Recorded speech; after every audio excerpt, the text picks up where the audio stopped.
গত 4 ডিসেম্বর নির্বাহী প্রকৌশলীর পক্ষ থেকে আমার সংবাদ সম্মেলনকে ডিফেন্স করতে এসে তথাকথিত ঠিকাদাররা যে পাল্টা সংবাদ সম্মেলন করেছিল, আমরা সেখান থেকে আমি শুরু করি। ভিডিওটা দেখুন, আমি শীঘ্রই আসছি।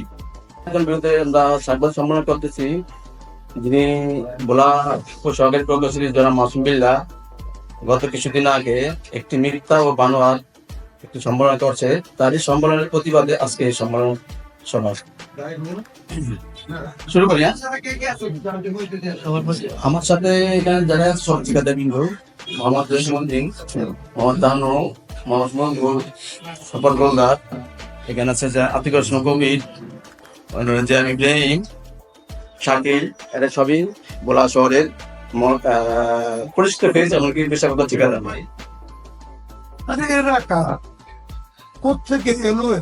আরে বাবা রে বাবা, কাদের সাহেবের সাথে তো আজকে আমি একমত একবারে।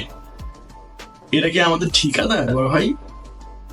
ছি ছি ছি ছি ছি, এভাবে ন্যাশনালি আপনি নিজেকে প্রতারক হিসাবে উপস্থাপন করবেন ভাবিনি। এই যে দেখুন, এইগুলো হচ্ছে নাম, এদের বিরুদ্ধে আমি অভিযোগ করেছি, এরা আমার রেগুলার ঠিকাদার। এই যে পারস্পরিক সম্পর্কটা অবশ্যই দেখবেন, তাহলে বুঝতে পারবেন যে এরা কারা। হ্যাঁ, এই হচ্ছে গতকালকে যার কথা বললাম, মানে লাস্ট এপিসোড 2-তে মাহবুব, তার ভাই, আপন ভাই, সহোদর ভাই ঠিকাদারি করে। হ্যাঁ, এরপরে ইনি হচ্ছেন লিটন। ভোলা জেলার মানুষ ওনাকে চিনেন, এটা হতে কথা না। ওনার ছোট ভাই ভোলা জেলা স্বেচ্ছাসেবক লীগের সাধারণ সম্পাদক। ওনার আরেকটা ভাই আছে লেলিন, ঢাকা সেন্ট্রাল কমিটির আওয়ামী লীগের বড় পদে আছে। তো উনি তো কতটুকু লুটেরা বা কি সরকারি অফিসার তো পাবলিকলি বলতে পারি না, তদন্তে আসেন দেখিয়ে দিব যে মুকুল এরা লুটেরা, সুস্পষ্ট লুটেরা। আমাকে মারতে এসেছিল শেখ হাসিনার বিরুদ্ধে লিখেছি বলে, মানে আমি ছাত্রদের পক্ষে অবস্থান নিয়েছি বলে 27 জুলাই 2024 উনি আর উনি, এই বাবলু দুজন মিলে। এরা তো দুর্বৃত্ত। এই যে সেই যে জামাত বিএনপির নৈরাজ্য, সন্ত্রাস নৈরাজ্য নিয়ে আছে পোস্ট দিচ্ছে। আর এত লুটেরা, এত সর্বজনীন লুটেরা। এইসব লুটেরাদের কোনো রাজনৈতিক পরিচয় হয় না। ইনি হচ্ছেন জহির, ভোলা পৌরসভার মেয়র জনাব মনিরুজ্জামানের ব্যবসায়িক পার্টনার বা ঠিকাদারি পার্টনার হোক, যেটাই হোক, সীমা লঙ্ঘনকারী। উনি আমাকে অস্ত্রের ভয় দেখিয়ে আমার থেকে সিকিউরিটি নিয়েছেন। ভোলা পৌরসভার 2টা ওভারহেড ট্যাঙ্কি নির্মাণে উনি জনগণের মেরে দিয়েছেন। I can prove it. Just এই একজনটার জন্য নিয়ে বললাম। তো এরা হচ্ছে ঠিকাদার। তো ফিরোজ সাহেব কাদেরকে এনেছেন ভাই? এই ভদ্রলোকের চেহারার দিকে তাকিয়ে বলুন তো, কখনো কি কোনোভাবে কি মনে হয় যে ওনার সাথে আমার কোনো পরিচয় নাই? একটা লোককে আমি চিনি না, জানি না, তারা আমার বিরুদ্ধে স্টেটমেন্ট দিচ্ছে, তাও পাবলিকলি সংবাদ সম্মেলন করে, তাও কত বড় লুটেরার পক্ষে সাথে খেতে এসছেন সেটা তো আমি জানি।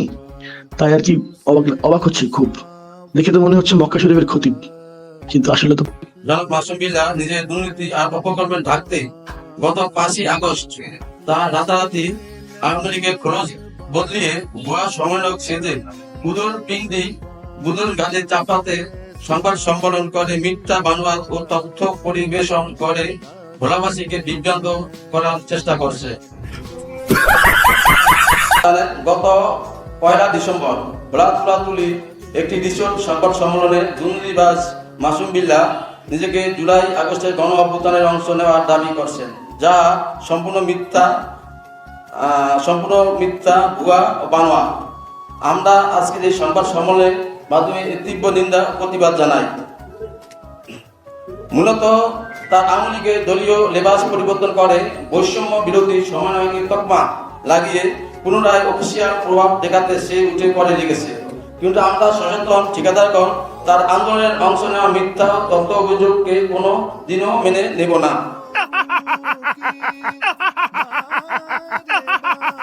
বিন্দু 2018 সালে লালমোহন উপজেলা কর্মরত থাকাকালীন নলকূপের গ্রাহকের কাছ থেকে পরিমাণে অতিরিক্ত টাকা উত্তোলন, নলকূপ বিক্রি করা, নলকূপ পাঠাতন করা, ভুয়া বিল বাউচার করা, জলবায়ু প্রকল্পের টিউবওয়েলের অন্যত্র বিক্রি করা, সরকারের অর্থ লুটপাট সহ সীমাহীন দুর্নীতির বিরুদ্ধে সংবাদ সম্মেলন করেছিলেন ওই অফিসের অফিস সহায়ক সাগর চন্দ্র দে, যাহা 2021 সালের মার্চ মাসের 11 ও 12 তারিখে বিভিন্ন পত্রিকা প্রকাশিত হয়েছে। যার প্রেক্ষিতে জনাব মাসুম বিল্লাহ লালমোহন থেকে সরিয়ে ভোলা সদর উপজেলা বদলি করা হয়।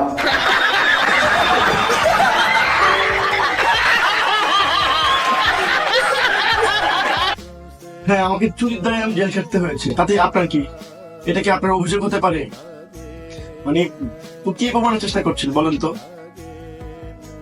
দেখুন, এখানে লুকিয়ে আছে আমার বীরত্ব। যেখানে যেখানে আমার বীরত্ব লুকিয়ে আছে সেখানে সেখানে তারা কলঙ্ক দেওয়ার চেষ্টা করছে। এই লালমোহন যে ঘটনাটা বললো, চতুর্থ শ্রেণীর একটা অফিস পিয়নের কাজটা কি আপনারা ভালো করেই জানেন। সে কেন সমস্যা? আমার দুর্নীতির জন্য তার মানে এত জ্বলবে কেন? বা তার যদি বেশি জ্বলে তাহলে তো সে কি করবে? সে লোকাল ইউনোর সাথে কথা বলতে পারে, লোকাল জনপ্রতিনিধি আছে, কত কিছু আছে। তো সে এত কিছু থাকতে সে সমস্যা মানে কেন করবে? তো বন্ধুগণ, লালমোহন থেকে আমাকে পানিশমেন্ট বদলি যদি আমাকে মন পড়ে দিত তাহলে বলা যেত পানিশমেন্ট পোস্টিং, কিন্তু আমাকে তো দিয়েছে সদরে। এটা কি পানিশমেন্ট পোস্টিং বলাটা ঠিক হবে? আপনাদের বিষয়। তবে এটা খুব রাইটলি উনি বলেছেন যে আমার বিরুদ্ধে আমার অফিসের পিয়ন, যার কাজ কি আপনারা জানেন ভালো করে, সে আমার বিরুদ্ধে সমস্যা মনে করছে আমার দুর্নীতির খবর এনে। কারণ কারণ অনেক কিছুই বলা যায়, বলবো এক সময়। উনি জনগণের 50 লক্ষ টাকা একটা স্ক্যান্ডাল আছে যেটা সামনের দিকে আসবে ইনশাল্লাহ। তো এটুকু বলি, লালমোহন থেকে মানে ওই ঘটনার পরে সাসপেন্ড হয়েছিল কে ভাইয়া? ফিরোজ সাহেব আপনাকেই বলছি। আচ্ছা, সাসপেন্ড হওয়ার পরে বিভাগীয় মামলা হয়েছিল কার বিরুদ্ধে ভাইয়া? বিভাগীয় মামলা হওয়ার পরে শাস্তি হয়েছিল কার বিরুদ্ধে ভাইয়া? এই একই অপরাধী তো যে মিথ্যা 11টা মিথ্যা অভিযোগ এনেছিল আমার বিরুদ্ধে। 11টা সমস্যা মানে আপনি সেটা বলতে পারেননি। সেই 11টা অভিযোগে মিথ্যা ছিল, প্লাস সে সমস্যা মনে করেছিল দ্যাট ওয়াজ শৃঙ্খলা ভঙ্গ। তো ওর যে শাস্তি হওয়ার কথা ছিল তার 10 ভাগের 1 ভাগ সে কিভাবে হয়নি। তবু সে একটা ছাত্রলীগ কোটায় চাকরি পাওয়া লোক, সরাসরি ছাত্রলীগের ক্যাডার ছিল। আর আমি তো কি আপনারা জানিনি। সো তাকে তার রাজত্বে থেকে তার যে প্রভু আছে সেই প্রভুকে দিয়ে মানে এমপি শাহুন মহোদয়কে আমার পক্ষে আমার ফরে কনভিন্স করে তার জনগণকে সার্ভিস দিয়ে, পারফেক্ট সার্ভিস দিয়ে তার অন্তরে ঢুকে ওকে এই পানিশমেন্টের ব্যবস্থা করিয়েছি। এমপি সাহেব ওই ব্যাপারটাতে মাথা ঘামাননি। আর অন্যদিকে ও তো তদবির করতে মাস্টার, নাহলে আরো অনেক কিছু হতো। তো তদবির করার কারণে কিছু হয়, মানে সামান্য হয়তো 1টা বা 2টা ইনক্রিমেন্ট ওর শাস্তি হিসাবে কমিয়ে দিয়েছে। That's it. তো এখন ফিরোজ সাহেব অতটুকু বলেছেন যতটুকু বললে আমাকে হেয় করা যাবে। তো এটা কি উনি জানেন না যে পরের ঘটনাগুলো জানেন? তো সো এইটাই হচ্ছে ওনার প্রতারণা। তো ওনার সর্বশেষে আমি ওনার প্রতারণাগুলো নিয়ে একটা কথা বলবো, সবগুলো প্রতারণা একসাথে যোগ করবো, ঠিক আছে? বন্ধুগণ, আপনারা এখন লক্ষ্য করুন, সাংবাদিকরা তথ্য প্রমাণের ব্যাপারে জানতে চাইলে উনি কি উত্তর দেন?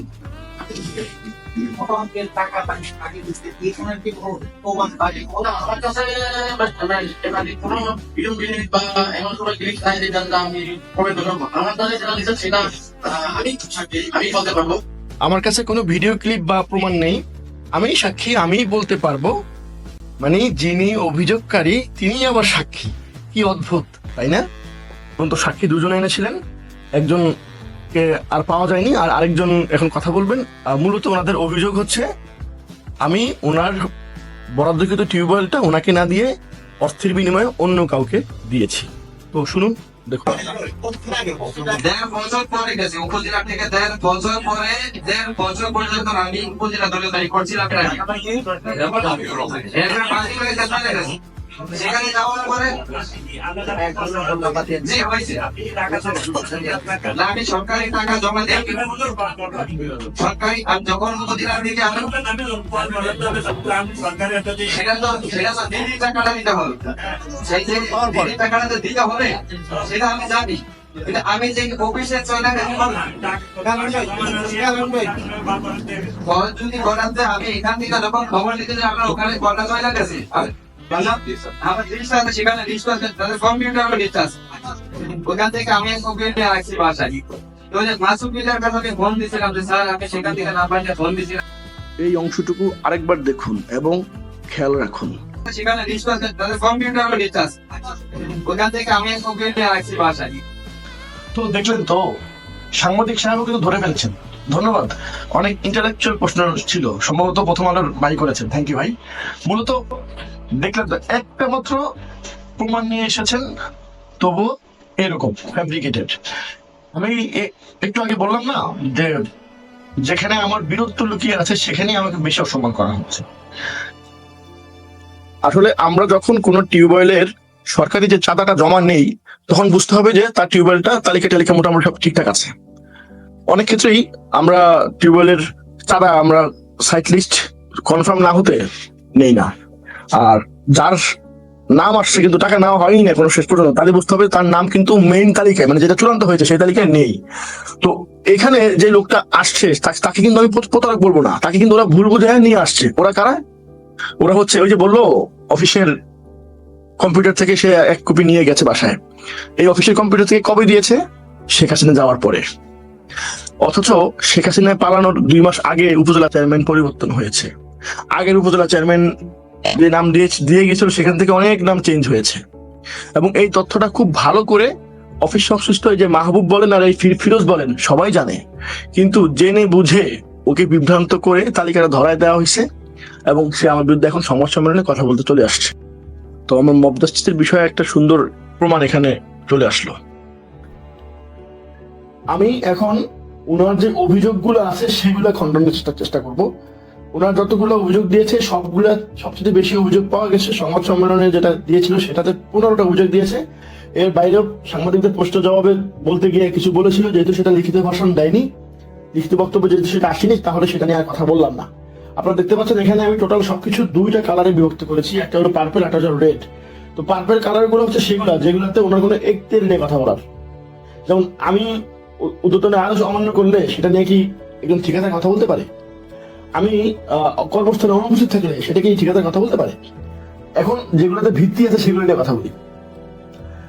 আওয়ামী লীগ আমি পরিচয় দিয়ে কাজের কমিশন ভাগাভাগি নিয়ে প্রায় বাগবিতণ্ডা ভাই, কবে কয় তারিখে কয় টাকা কমিশন নিয়েছিলাম বা নেওয়ার চেষ্টা করেছিলাম, আর সেটা হলে তুমি আমার অথরিটিকে বলনি কেন, সাথে সাথে কেন বলনি, আজকে এতদিন পরে কেন? তোমার সাথে তো আমার কাজ শেষ হয়ে গেছে প্রায় 7 মাস আগে, তো এতদিন পরে কেন, তখন নয় কেন? সমগ্র বাংলাদেশ নিরাপদ প্রকল্প আওতায় 22-23-24 বছরের ব্যাপক দুর্নীতি অনিয়ম করা ভাই, সেটা কি কেমন? মানে আমার কি অথরিটি ছিল না এখানে? আমি চ্যালেঞ্জ করলাম, আমার যত প্রভিডেন্ট ফান্ডে যত টাকা আছে এই টাকাটা আমি তাকে দিব, তাকে যিনি প্রুভ করতে পারবে যে আমি হ্যালো বা তদবিরের মধ্যে কখনো গিয়েছি। 1 2 আমি একটি টিউবওয়েল কারো কাছে বিক্রি করেছি, তুমি যেভাবে বলতেছো ঢালাও ভাবে। হ্যাঁ 3 এই অভিযোগগুলো যে তুমি দিলে ফিরোজ সাহেব, এই অভিযোগগুলো কোনটা কয় তারিখে কয় টাকা নিয়েছি, লেনদেনের খবর কি উপস্থিত, সাক্ষীদের বিবরণ সেগুলো তো লাগবে। এইভাবে কি ঢালাভাবে কোনো অভিযোগ হিসেবে বলা যায়? এটাকে যুক্তির খাতে এগুলো কি টিকে? টাকার বিনিময়ে পৌরসভায় নলকূপ স্থাপন ভাই, একটা নাম মতো দেখা যাবে না। সাবেক উপজেলা চেয়ারম্যান আমার মামা। আচ্ছা এইটা কোথেকে আসলো ভাই? আমি নিজে তো জানি না, কি অদ্ভুত। ইউনিয়ন চেয়ারম্যান আমার ফুফুতো ভাই, তাই ক্ষমতা তারপর দেখিয়ে সীমাহীন দুর্নীতি ও নানা অপকর্ম। সেটা কি কি দুর্নীতিটা কি কি আর অপকর্মটা কি কি? হ্যাঁ একটা জায়গায় দেখছিলাম যে বাসার নিচে অফিস, এখানে না কোথাও আমি দেখছিলাম অন্য জায়গায় আছে, তো এখানে আমার ক্ষমতা তারপর দেখে কর্মস্থলে অনুপস্থিত। বাসার নিচে অফিস এবং নিজ উপজেলায় চাকরি করা, এই 2টার মধ্যেই লুকিয়ে আছে বিশাল বড় মহত্ব। এই 2টার মধ্যেই লুকিয়ে আছে আমার সৎ থাকার আসল রহস্য। এই 2টার মধ্যেই লুকিয়ে আছে ভবিষ্যৎ বাংলাদেশ দুর্নীতিমুক্ত করার ফর্মুলা, যেটা আমি দিব। তো আমি আশা করি ওনার অভিযোগগুলো নিয়ে আমি কথা বলতে পেরেছি। ভাই আশাউল আলম ফিরোজ সুস্পষ্ট ভাবে অনেকগুলো প্রতারণা উনি করেছেন। কার সাথে? দেশের সাথে, জাতির সাথে, এবং মোস্ট ইম্পর্টেন্টলি জাতীয়তাবাদ বলতে যেটা মতাদর্শ বাংলাদেশে আছে, এই ভূখণ্ডে যে মানুষ বিশ্বাস করে সেই ভূখণ্ডে বিশ্বাসী মানুষগুলো যেমন হয় সেই মানুষগুলোর বিশ্বাসের উপর আঘাত হেনে উনি কিছু কাজ করেছেন, আমি তাই তুলে ধরবো। আমি 3টা প্রেক্ষাপটে ওনাকে আমি দেখেছি। একটা প্রেক্ষাপট দেখেছি ওনার পেশাদারি ক্ষেত্রে মানে কর্মক্ষেত্রে ঠিকাদার হিসেবে উনি কেমন ছিলেন। দ্বিতীয় দেখেছি রক্তাক্ত জুলাই উনি কি করেছিলেন, কেমন ছিলেন, এবং 5 আগস্ট পরবর্তীতে উনি কি আছেন বা কি অবস্থায় আছেন। আমি যা কিছু বলবো প্রতিটা রেফারেন্স এবং এভিডেন্স আমি অলরেডি দিয়ে দিয়েছি। আপনারা যদি বিশেষ করে আরো বেশি কিছু জানতে চান আমার র ফাইলগুলো দেখবেন, তা যদি না হয় অবশ্যই আমাকে নক করবেন। লজিক্যাল এবং যৌক্তিক যে কোনো প্রশ্নের উত্তরের জন্য আমি প্রস্তুত। প্রতারণা নাম্বার 1, নিজে জনস্বার্থ বিরোধী কাজ করেছে। উনি ঠিকাদারি কাজ করেন, ঠিকাদার হিসাবে যার কাজটা করেন সেটাকে যদি আপনি চেষ্টা করেন যে পুরোটা খেয়ে ফেলবেন নিজের মনে করে, তাহলে তো আর আদর্শ থাকলে কোথায়? তো নিজে জনস্বার্থ বিরোধী কাজ করেছেন। 2, জনস্বার্থ রক্ষার কাজে অন্যকে বাধা প্রদান করেছেন। যেমন আমি যদি জনস্বার্থ রক্ষার কাজ করে থাকি যে আদর্শিক কারণে, উনি সেই আদর্শকে ধারণ করে সেটাকে প্রতিহত করেছেন, তাহলে এটা প্রতারণা নয়? প্রতারণা নাম প্রেক্ষাপট 2, রক্তাক্ত জুলাই 2024। প্রতারণা নাম্বার 3, গণ অভ্যুত্থান সৃষ্টির আকাঙ্ক্ষা যেটা মানুষের মনে মনে ঘুরছিল সেটাকে কানেক্ট করা বা আকাঙ্ক্ষার পক্ষে জনমত গঠন করার কাজে কোনো ভূমিকা না রেখে, একজন দলীয় কর্মী হয়ে ভূমিকা না রেখে উল্টো প্রতিহত করেছেন একজন সরকারি কর্মকর্তা। সেই কাজটা করছিল দেশকে ভালোবেসে, সেই সরকারি কর্মকর্তাকে প্রতিহত করেছিলেন। 4, একজন দেশপ্রেমিক সুনাগরিককে সপরিবারে হত্যা চেষ্টা। হ্যাঁ, একজন দেশপ্রেমিক সুনাগরিককে সপরিবারে হত্যা চেষ্টা। কেন বলছি? কারণটা আমি এতক্ষণে হয়তো আপনারা বুঝে গেছেন। কটূক্তি শেখ হাসিনাকে। তদন্ত কমিটি রিপোর্ট দিত 6 আগস্ট। শেখ হাসিনা না পড়ালে আমাকে আপনার সর্বনিম্ন শাস্তি হলেও সেটার যোগ বিয়োগ পূরণ ভাগ করে আমি দেখে দিতে পারবো যে আমার পরিবার সহ হত্যা করার সমান হতো। সো এটা attempt to murder along with my family. কারণ আমি মরে গেলে বা আমি চলে গেলে আমার ফ্যামিলি রাস্তায় চলে আসতো, এটা মার্ডার করার মতোই। সো 5 আগস্টের পরবর্তীতে প্রতারণা নাম্বার 5, একজন ন্যায়পরায়ণ সরকারি কর্মকর্তাকে চাঁদাবাজ হিসেবে সাব্যস্ত করার চেষ্টা। Yes, he tried to make me চাঁদাবাজ এই হিসেবে প্রমাণ করতে চেয়েছিল অফিসিয়ালি সর্বমহলে। 6, গুজব ছড়িয়ে অভ্যুত্থানের একজন সম্মুখ যোদ্ধাকে অভ্যুত্থানের পক্ষের শক্তি এবং অভ্যুত্থানের বিপক্ষে শক্তি উভয় শক্তিকে দিয়েই নিগৃহীত করিয়ে প্রমাণ করিয়ে দিয়েছেন যে তারাই মানুষ আর আমি আমাদের জীবন্ত অভিযুক্ত। প্রতারণা নম্বর 7, গণ অভ্যুত্থানের পরাজিত শক্তি ও ফ্যাসিবাদের দোসরদের অবাধ বিচরণ নিশ্চিত করেছেন এবং তাদের কাঁধে কাঁধ মিলিয়ে আমার বিরুদ্ধে ষড়যন্ত্রে মেতেছেন। এই ষড়যন্ত্রে যে আমার ইজ্জত মান সম্মান এটাকে ধ্বংস করে দিবেন। আই ডোন্ট নো এর পেছনে রিজন কি, অনেক কারণ থাকতে পারে, বাট এটা করেছেন। ক্রমাগতভাবে আমার সম্মানের উপর আঘাত এনেছেন। 8, ফ্যাসিবাদের দোসর ঠিকাদারদের সঙ্গে নিয়ে ও একাধিক লাইসেন্স হোল্ডারের স্বাক্ষর জাল করে আমার বিরুদ্ধে একটি ভুয়া অভিযোগপত্র দায়ের করেছেন। 9, অবৈধ তদন্ত কাজে যাবতীয় সহযোগিতা করেন। 10, অযাচিতভাবে নির্বাহী প্রকৌশলীর পক্ষ থেকে সংবাদ সম্মেলন করতে আসা। 11, অজানা অচানা মানুষকে ঠিকাদার হিসাবে পরিচয় করিয়ে দিয়ে পুরো জাতির সঙ্গে প্রতারণা করেছেন। 12, পাল্টা সভা সম্মেলনে আমার অভিযোগের উপরে পর্যালোচনা না করে নতুন নতুন করে 15টি অভিযোগ উত্থাপন করে পুনরায় 15টি প্রতারণার আশ্রয় নিয়েছেন, যা সুস্পষ্টভাবে হাসিনাবাদের লক্ষণ। হাসিনা স্টাইল আর কি, যেটাকে বলা যায়। বা প্রতারণা নম্বর 13, আমার নিয়ন্ত্রণকারী কর্তৃপক্ষের ভূমিকায় অবতীর্ণ হয়ে স্পষ্টতই আমাদের ডিপার্টমেন্টটা ফ্যাসিবাদের দোসরদের শতভাগ নিয়ন্ত্রণ রয়েছে তা বুঝিয়ে দিয়েছেন। 14, মিথ্যাচার করতে করতে নিজেকে এতটা নিচে নামিয়েছেন যে আমাকে অত্যন্ত ঘৃণ্যভাবে আওয়ামী লীগ হিসেবে উপস্থাপন করেছেন। এটা ভুলে গিয়েছেন যে 29 জুলাই 2024 আমাকে বিএনপি হিসেবে উপস্থাপন করেছিলেন। যে ঠিকাদার কর্তৃক সংবাদ সম্মেলনের যে লিখিত বক্তব্য, সেই লিখিত বক্তব্যে প্রথম পাতায় দেখেন 3 বার যে আমি মাসুম বিল্লাহ একজন আওয়ামী লীগ হিসাবে সক্রিয় কর্মী, আওয়ামী লীগের খোলস বদলিয়ে আওয়ামী লীগের দলীয় লেবাস, মানে আমি প্রচন্ড রকম আওয়ামী লীগ, সেটাই উনি প্রমাণ করার চেষ্টা করেছেন। অথচ উনি ভুলে গিয়েছেন যে আমাকে উনি এর পূর্বে অর্থাৎ 29 জুলাই একজন, এটি একটি ঠিকাদারি প্রতিষ্ঠান। তো এই যে মাননীয় প্রধানমন্ত্রী কটূক্তি, ওরা মাসুদ বিল্লাহ বসে পলিট নিয়ে লেখাপড়া করার সময় ছাত্রদলের সাথে সম্পৃক্ত ছিল।